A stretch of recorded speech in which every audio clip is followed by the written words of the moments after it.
Everyone, आज हम लोग पढ़ने वाले हैं अल्कोहल ग्रुप। अल्कोहल ग्रुप में बेसिकली जो है ना हमारे पास अल्काइल रेडिकल होता है और OH ग्रुप अटैच होता है।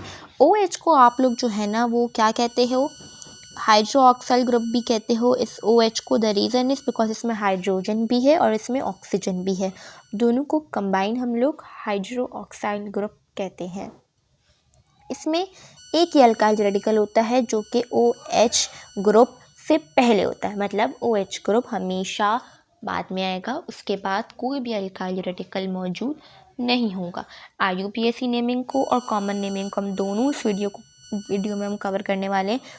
पहले हमारे पास जो एग्जाम्पल है वो हम लोग लेते हैं, नॉर्मल से एग्जाम्पल ले लेते हैं हम लोग एक CH3 की, जो हमारे पास एक क्या है अल्काइल रेडिकल है, और OH की ले लेते हैं। हम इसको नेमिंग करने के लिए आते हैं, तो इस अल्काइल रेडिकल का नाम पहले हम लोग कॉमन में लिखते हैं।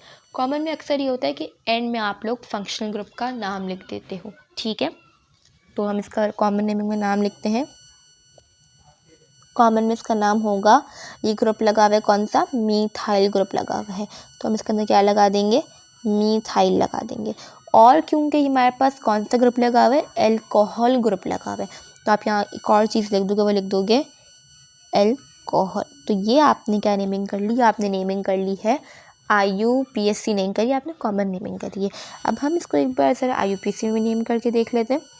IUPAC में इसका नाम जो है ना बेसिकली ये होगा, बातों को पता होगी कि हम लोग IUPAC में अल्काइल रेडिकल को जब हम लोग नेमिंग करते हैं तो हम लोग इसे एज अ अल्केन के सब्स्टिट्यूट कंसिडर करके नेमिंग करते हैं। इसका मतलब ये हुआ कि अब ये मीथाइल नहीं रहेगा, ये मीथेन इसको हम लिखेंगे, ठीक है। इसको हम लोग क्या लिखेंगे, इसको हम लोग लिखेंगे एज मीथेन। और क्योंकि हमारे पास जो अल्कोहल ग्रुप का जो सफिक्स होता है ना, जो एंड में लगता है, वो OL होता है। क्या होता है, वो OL होता है। तो हम ई को कट करेंगे, यहाँ पे क्या ऐड करेंगे, ओल, तो ये क्या बन गया, मीथेनॉल। इसका नाम क्या हो गया, मीथेनॉल। सही है जी। एक और एग्जाम्पल देख लेते हैं। यह हमारे पास कितने कार्बन है, 2 कार्बन है, तो हम लोग यहाँ क्या लिखेंगे, इथाइल। पहले हम लोग कॉमन नेमिंग को डिस्कस करते हैं, और हम यहाँ लिख रहे हैं OH, क्या लिख देंगे, अल्कोहल ग्रुप अटैच हुआ है। सही है जी। अब हमारे पास जो है ना, अब हम डिस्कस कर लेते हैं मेन चीज़ को। अच्छा, एक बात यहाँ याद रखने वाली ये है कि CH3 जो है ना, वो कभी भी आपके पास जो है ना वो आपको मिडिल में लगा हुआ नहीं दिखेगा, वो हमेशा स्टार्ट में लगता है या हमेशा वो एंड में लगता है, ठीक है, कभी बीच में आ नहीं सकता। ये हमारे पास कुछ एग्जांपल्स हैं जिससे हम लोग जो है ना थोड़ा सा और क्लैरिटी हासिल कर लेते हैं। जिसमें हमारे पास जो लगा हुआ है कितने, इसमें हमारे पास लगे हुए हैं कितने कार्बन, 3 कार्बन। तो हमने क्या क्या लिखा, प्रोपेनॉल। ये जो हम प्रोपेनॉल, ब्यूटेनॉल, इथेनॉल, मीथेनॉल कह रहे हैं, सब आप लोग जो पहले अल्केन में पढ़ चुके हैं। सही है जी। तो ये कोई हम नई बात नहीं कर रहे, ये हम पहले कर चुके हैं वाली बात। हम सिर्फ कंपाउंड्स को नेम करना सीख रहे हैं। अब हम कवर करते हैं classification of alcohol. Classification of alcohol में ये मेन पार्ट है अल्कोहल ग्रुप का। जो हमने पहले पढ़ा वो तरह की बेस थी, अब मेन चीज़ अल्कोहल ग्रुप की जो है ना वो अब शुरू हुई है। अगर हम बात करें अल्कोहल ग्रुप की, तो अल्कोहल ग्रुप का जो बेसिकली 3 स्ट्रक्चर्स होते हैं। 3 स्ट्रक्चर्स में हमारे पास सेकेंडरी, प्राइमरी और जो है ना वो टर्शरी स्ट्रक्चर्स आते हैं।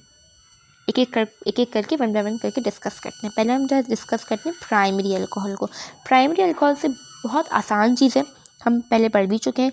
प्राइमरी अल्कोहल का बेसिकली स्ट्रक्चर ये होता है कि एक अल्काइल रेडिकल होगा, एक कार्बन होगा, उसके साथ 2 हाइड्रोजन जुड़े हुए होंगे, और हमारे पास एक OH होगा। मतलब यहाँ पे आपके पास वो कार्बन जो कि हमारे पास किससे अटैच है, फंक्शनल ग्रुप से अटैच है, उसके पास कितने हाइड्रोजन्स होंगे, 2 हाइड्रोजन्स होंगे, ठीक है। और इस कार्बन के साथ जो हमारे पास अल्कोहल ग्रुप से अटैच होगा उसके पास कोई भी जो है ना वो ब्रांच नहीं होगी। ये बात याद कर लें, कोई ब्रांच नहीं होगी प्राइमरी स्ट्रक्चर में। और हमारे पास जो हाइड्रोजन होगा उस कार्बन के साथ वो कितने लगे हुए होंगे हमारे पास, वो लगेंगे हमारे पास 2 हाइड्रोजन्स लगे हुए होंगे। कितने हाइड्रोजन लगे हुए होंगे, 2 हाइड्रोजन लगे हुए होंगे उस कार्बन के साथ जिसके साथ हमारे पास फंक्शनल ग्रुप अटैच हुआ हुआ है। अब ज़रा एग्जांपल बना लेते हैं जल्दी जल्दी से हम लोग। तो यहाँ पे ज़रा एक बात देखिए, हमारे पास जो है ना हाइड्रोजन एक ऊपर और एक नीचे, इससे कोई फ़र्क नहीं पड़ता, साथ में लिख दें ऊपर नीचे लिख दें, तो आप उसको ऐसा ब्रांच कंसिडर नहीं करोगे। ब्रांच सिर्फ और सिर्फ अल्काइल रेडिकल होती है, ये बात याद रहनी चाहिए हमें, सही है। एग्जाम्पल ले लेते हैं हम लोग यहाँ पे CH3 हम पहले ले चुके हैं OH की। तो अच्छा यहाँ थोड़ा केस डिफरेंस है, यहाँ आप देखिए बोलेंगे भाई वही कार्बन की बात हो रही है जहाँ पे हमारे पास अल्कोहल ग्रुप अटैच है, बट यहाँ पे बेसिकली कार्बन के साथ 3 हाइड्रोजन है। Methane is an special case जिसमें आप लोग थोड़ा सा जो है ना वो आपका रूल चेंज हो जाता है, तो इसमें वो वाली चीज़ अप्लाई नहीं होगी, थोड़ा सा डिफरेंट केस है। कहाँ अप्लाई होगी भी देख लेते हैं, कहाँ अप्लाई होगी, देखें यहाँ अप्लाई होगी, इधर अप्लाई होगी, हुई थी अप्लाई, ऐसे अप्लाई होगी। अब क्या हो गया, ये ईथेन की बात हो रही है यहाँ पे, ईथेन, तो इथेनॉल बन जाएगा और क्या बन जाएगा, ये इथाइल अल्कोहल बन जाएगा कॉमन नेमिंग में, और इसके साथ हमारा क्या ऐड होगा, एन होगा। एन ऐड होता है बेसिकली बताने के लिए कि ये स्ट्रेट चेन है, इसके पास कोई भी जो है ना वो ब्रांच मौजूद नहीं है।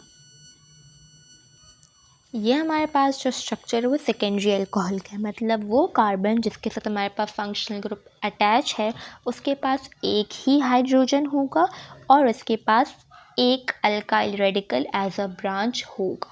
मतलब इसमें कितनी ब्रांच होंगी, एक ब्रांच निकली हुई होगी, तो उसको हम लोग क्या कहते हैं, आइसो कहते हैं। लाइक आप कह लो इसके अंदर ब्रांच होगी और कार्बन जिसके साथ OH फंक्शनल ग्रुप अटैच होगा उसके पास हाइड्रोजन कितने होंगे, एक हाइड्रोजन होगा। अब कैसे देखते हैं, इसकी वैलेंसी तो यहाँ से पूरी हो रही है, एक इसको ये दे रहा है, एक इसको ये दे रहा है, एक इसको ये दे रहा है, एक इसको ये दे रहा है, तो इसकी वैलेंसी यहाँ पे पूरी हो गई है। अब हम ज़रा आर की जगह अल्काइल रेडिकल पुट करते हैं, फिर हम आपको बताते हैं किस तरह होता है ये। यहाँ पे हम पुट करते हैं CH3, ये हम ऐसे ही रहने देंगे, CH एक ही, क्योंकि हाइड्रोजन आ सकता है और हाइड्रोजन नहीं आ सकता वरना वैलेंसी का मसला हो जाएगा। और यहाँ हमारे पास क्या है, ब्रांच हम लगा देंगे CH3 की। अच्छा एक बात याद रहे, जब ब्रांच है तो आप लोग इसको क्या करते हैं, पहला फर्स्ट रूल होता है अल्केन में, जो हमने उस वीडियो में कवर किया था कि फर्स्ट रूल होता है किसी कंपाउंड को नेम करने का कि आपको पहले select the longest continuous carbon chain. तो यहाँ पे मैं कंटिन्यूस कार्बन चेन को जो है ना वो सेलेक्ट कर लूँगी, बट यहाँ पे थोड़ा रूल डिफरेंट होगा, select the longest continuous carbon chain which must include the alcohol group. ठीक है, इस कार्बन के साथ ये वाला कार्बन, इसके साथ हमारे पास अल्कोहल ग्रुप अटैच है, तो मुझे इस कार्बन को अपनी चेन में लेना लाजमी है, मैंडेटरी है, इसमें आपके पास कोई भी चॉइसेस नहीं है। ठीक है, इसको नेमिंग कर लेते हैं हम लोग, तो हम नेमिंग इसको इस तरह करेंगे। ओके, हम इसको नेमिंग करना शुरू कर दें जहाँ से हमारे पास अल्कोहल ग्रुप करीब होगा, वो कार्बन जिसके साथ फंक्शनल ग्रुप लगा हुआ होगा उसको हम नंबरिंग में भी प्रायोरिटी देंगे। तो ये 1 हो गया, ये 2 हो गया और ये कितना हो गया हमारे पास, 3 हो गया। तो मैं इसे किस तरह लिखूँगी, मैं इसे लिखूँगी इस तरह। अच्छा एक बात याद रहे कि आपको बेसिकली अल्कोहल ग्रुप की पोजीशन भी बतानी होती है, नेमिंग करते हैं साथ में समझ आ जाएगा आपको।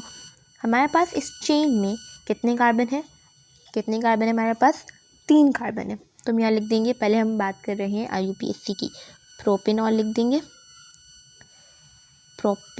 देंगे, ठीक है। और आपके पास ये कैसा स्ट्रक्चर है, सेकेंडरी आइसो, ब्रांच मौजूद है, आप क्या लगाओगे, आइसो, बिकॉज यहाँ ब्रांच मौजूद है तो आप लोग आइसो लगाओगे, प्रोपेनॉल लगा दिया आपने आगे। और ये आपका नाम सही है, मैं इसको, मैंने अभी बताया कि मुझे इसकी जो है ना बतानी है कि इसकी पोजीशन क्या है, इसकी पोजीशन कौन सी कार्बन 1 वाले कार्बन पे आ रही है, तो मैं सही भी लिख सकती हूँ आइसो।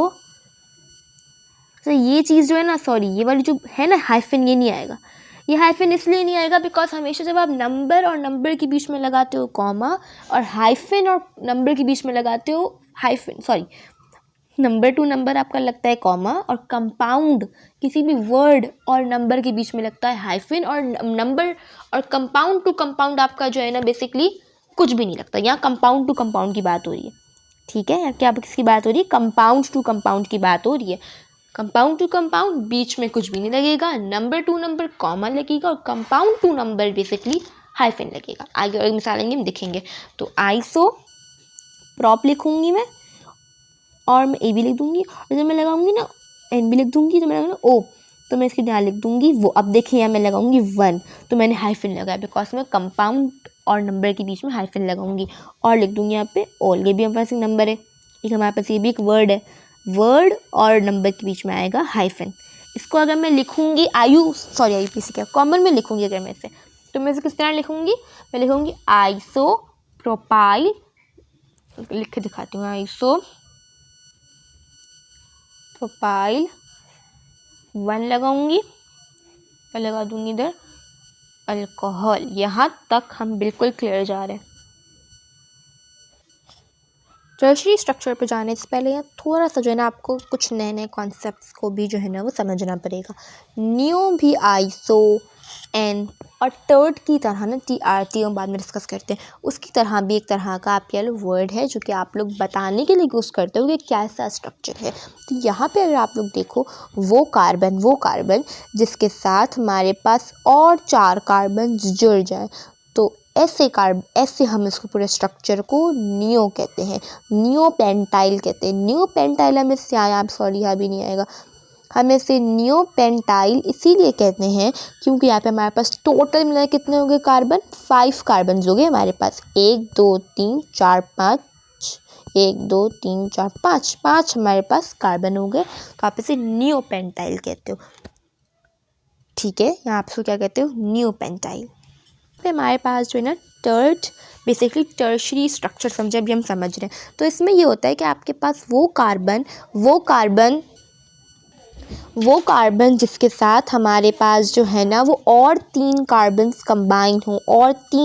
कंबाइंड हो, तो ऐसे स्ट्रक्चर को हम लोग कहते हैं टर्ट। टर्शरी स्ट्रक्चर है ये।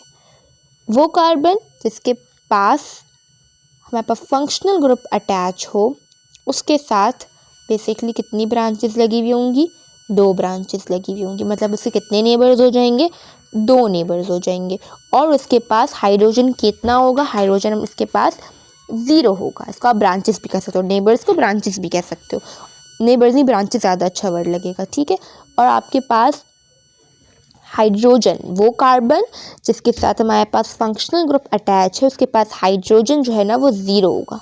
वो ऐसा इसीलिए होगा बिकॉज उसकी वैलेंसी जो है ना 3 कार्बन और एक फंक्शनल ग्रुप पूरा कर रहा है।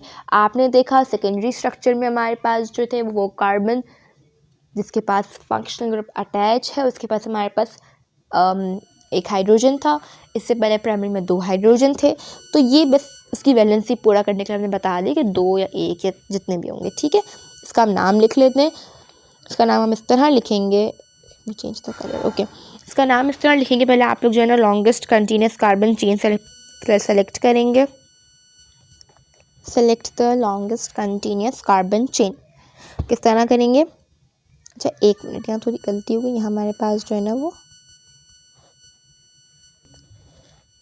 अब हमें यहाँ पे टर्शरी स्ट्रक्चर को हम नेम करते हैं। लॉन्गेस्ट कंटिन्यूस कार्बन चेन को मैंने क्या करना है, सेलेक्ट करना है। सो मैंने इसे सेलेक्ट किया यूँ। ठीक है, क्योंकि ये कार्बन आना मैंडेटरी जिसका से हमारे पास फंक्शनल ग्रुप अटैच हो। तो अब हम इसको इस तरह नेम करेंगे, IUPAC से हम लोग नेम करेंगे इसे प्रोपाइल, बिकॉज इस चेन में कितने हमारे पास कार्बन है, 3 कार्बन है। तो मैं इसे लिखूँगी प्रोपाइल और लिख दूंगी कौन सा फंक्शनल ग्रुप अटैच है, अल्कोहल अटैच है। बट यहाँ आइसो नहीं आएगा हमारे पास, क्या आएगा यहाँ पे, न्यू भी नहीं आएगा, हमारे पास क्या आएगा, टर्ट आएगा, बिकॉज यहाँ पे कितने वो कार्बन जिसके पास 3 कार्बन अटैच हो। तो ऐसे स्ट्रक्चर्स के अंदर हम लोग क्या लगाते हैं, हम लोग यहाँ लगाते हैं टर्ट लगाते हैं। ठीक, टर्ट स्ट्रक्चर है। कैसा स्ट्रक्चर है ये, टर्ट स्ट्रक्चर है। अच्छा, अक्सर बच्चे कंफ्यूज होते हैं, मैं भी खुद कंफ्यूज हुई थी कि हम यहाँ पे न्यू क्यों नहीं लगाएंगे। पहले बताया था न्यू वहाँ लगता है जहाँ हमारे पास कार्बन के साथ और 4 कार्बन जुड़े हुए हों, तो वो बेसिकली कंबाइन होकर 5 कार्बन बन जाते हैं। तो इस बात को याद रखना है कि यहाँ पे टर्शरी से टर्ट आएगा। सही है जी। अब सर हम इसको कॉमन में देख लें, तो कॉमन में क्या होगा, हमारे पास वही होगा और जाएगा tert propyl alcohol, tert propyl 1 hyphen alcohol. तो ये कुछ प्रोसेस है जिससे आप लोग जो है ना वो किसी भी IUPAC कंपाउंड्स को आराम से नेम कर सकते हो who have the group alcohol group with them.